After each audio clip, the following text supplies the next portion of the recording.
you all have to bid or create proposals to bid on business, right? A lot of this is pretty repetitive, right? It's like the same thing over and over again.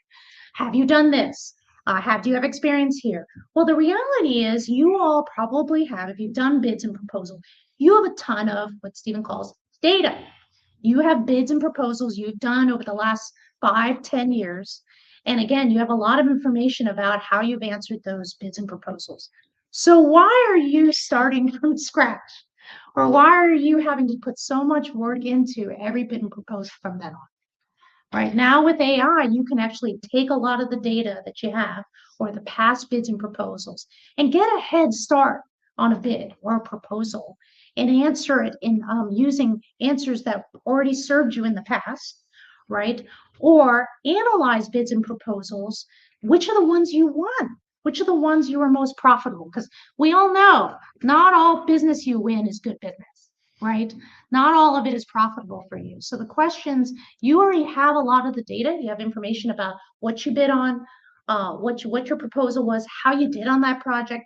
You probably have data in your systems, I'm hoping, about how profitable that project was. If you could take all of that data and put it in a system and use AI to basically help you, one, bid your best proposal the next time, predict which are the best types of projects you should bid on to begin with. Like maybe you shouldn't even touch that one again, that type anymore, because we're not good at this kind. That's just reality.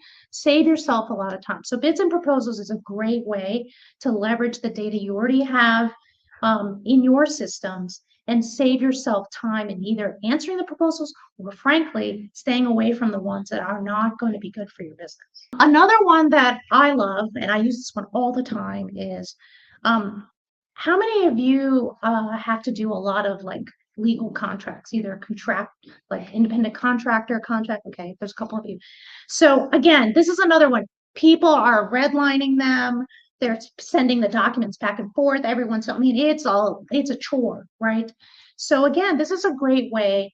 AI is a great way to basically use to compare documents. So versus you sitting there trying to see where did this tricky person change this one clause, the AI can actually say, okay, here's what I originally sent them.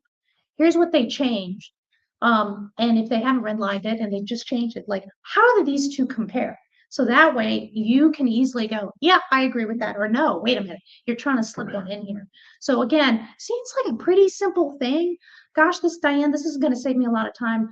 I don't know about you all, unless you're lawyers, these agreements are like a pain, okay? So having a system and some technology to help me understand where the changes were made, I would rather have a system tell me that, and I'll read through it and determine if that's what I want to do or not.